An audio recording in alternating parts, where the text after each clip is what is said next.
Hey, what's up? New background got picked up by an alien spaceship.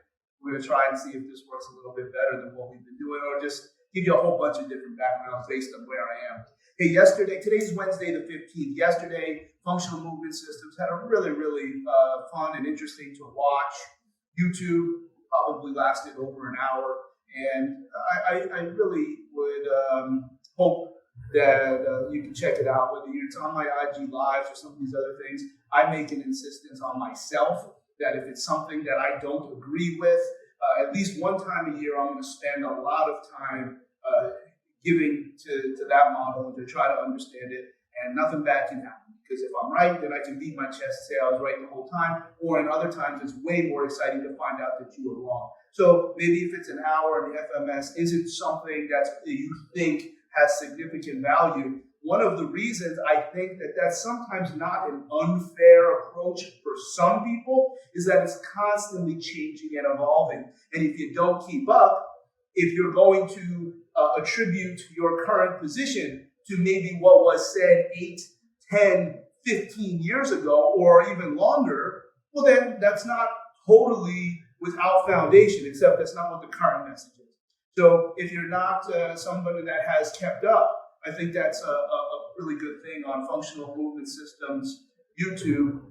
Give yourself an hour instead of a podcast, you watch that, and just to see where things are at. And even if it's not a subscription to the commercial model, I think you'll be very interested to see that there's not a lot of discussion in that YouTube hour plus about doing it one particular way, and just what motivates a lot of the concepts of the system. So keeping that in mind, one of the things that I was motivated to think about is this concept of where people do use the screen. So you've got to cross over. Okay, yes, we do think movement screening in some way, shape, or form. Just don't want to do it that way, or for whatever your reasons are. And one of the ways that people will get into this movement screen is through the warm-up. And I have said before, I think others have said as well, I think that's a big mistake.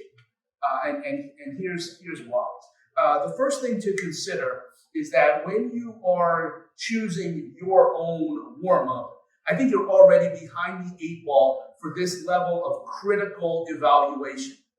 Of course, you're going to make up your own warm-up when you want people to actually warm up and achieve the goals of what it is that this particular period of time of your training or rehab session is meant to achieve. But a movement screen is not that. A movement screen is meant to actually determine if your good idea is actually a good idea for that individual for these particular reasons, which is if joints can get into the right positions to absorb and adapt to stress. So the solution, I would think that if you insist on the warm-up, because you don't have 6 to 12 minutes to spend with somebody, if it's me, I have to use your warm-up. And you would use someone else's warm-up because there's a level of objectivity that no human is capable of displaying if you pick your own tests. It can't be. Now, you're going to pick your own reasons that may not be as critical. But ultimately, if you're going to use this warm-up time period and kind of double from a movement screen, and the qualities of warm-up, which we're going to get to, are completely different in my opinion, then I think you should use someone else's warm-up. Make so that if you think you can achieve awareness of all the different joint positions that are required for your subsequent training, then let someone else decide it, rather than you decide it, so that you can remove your own inherent bias out of the model. I think that's number one of why a warm-up is typically not a great idea, because you're picking a warm-up.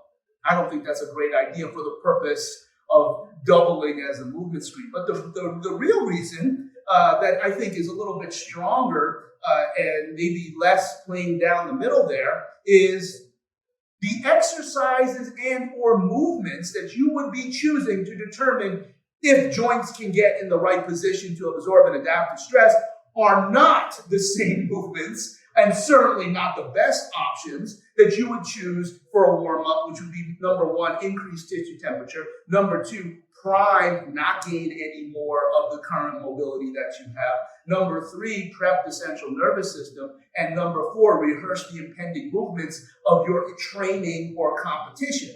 Those are clearly not the same catalog of things, movements, exercise, whatever you want to call it, that if we're just looking, can you even get in the right position? There's probably a lot of other physiological qualities that need to go into a warm-up that are going to further bias or skew what you see, but also create this ramp that your warm-up absolutely should have. That ramp should be going right into your workout. I don't think you should know the difference between the end of your warm-up and the start of your workout. I don't think that's part of a good warm-up. None of those things are going to be objective enough and void of a whole bunch of other variables enough to determine can joints get in the right position. So you might be finding that the warm-up exposes things that you're not very, very good at. I don't think that's a great warm-up. So when you try to use the screen as the warm-up, there's a lot of reasons why this isn't a really, really good idea. Now, if there is maybe a more reasonable approach to movement screening in this warm-up time, I remember using this in MARSOC for larger groups, where we would use movements that were not the functional movement screen, but it kind of would look like it. Maybe somebody would think, oh, I see what you're trying to do. And it would be a trick. It would be in the presence of the beginning part of the workout where people would think it's a warm-up, but we're really just doing this cheap, weaker version of movement screening. And then we would start the warm-up. That's not what people are doing. They're telling you that when you're hitting here and you're doing all of this business, that you can see what you need to see. Well, that's false. Number 1, it's not objective because you chose it. And number 2, you're trying to increase tissue temperature, which then impacts your screen. Joints may not do the same thing when you have this increased tissue temperature. So you're now adding a variable, just like if you added load or if you added work capacity to a movement screen. Those are the things that come next. They're not what comes first. So I think there's a lot of reasons here to reconsider. You want to make the warm-up longer? Okay. Of course, you're looking for things while you're warming up. You're always in this vein of trying to identify issues that may impact subsequent choices. But if you really make it longer and add another 6 to 12 minutes or whatever you think it is, and they think it's the warm-up, but really you're just asking them to do things that are potentially multiple single repetitions, body weight, and then using that information to then make subsequent decisions. There's the way that you kind of thread the needle, and I think that's pretty weak. I think, I get it that not everybody has 6 to 12 minutes to do this movement screen of whatever commercial brand you think is the right idea. That being said, I think you might want to relook at the clock. I think you do have 6 to 12 minutes, and I do think it's well worth the squeeze. I don't think claiming that a great warm-up is going to show you everything. I think that's a big mistake, and I think you might want to take a deeper understanding of what the movement screen is really looking for.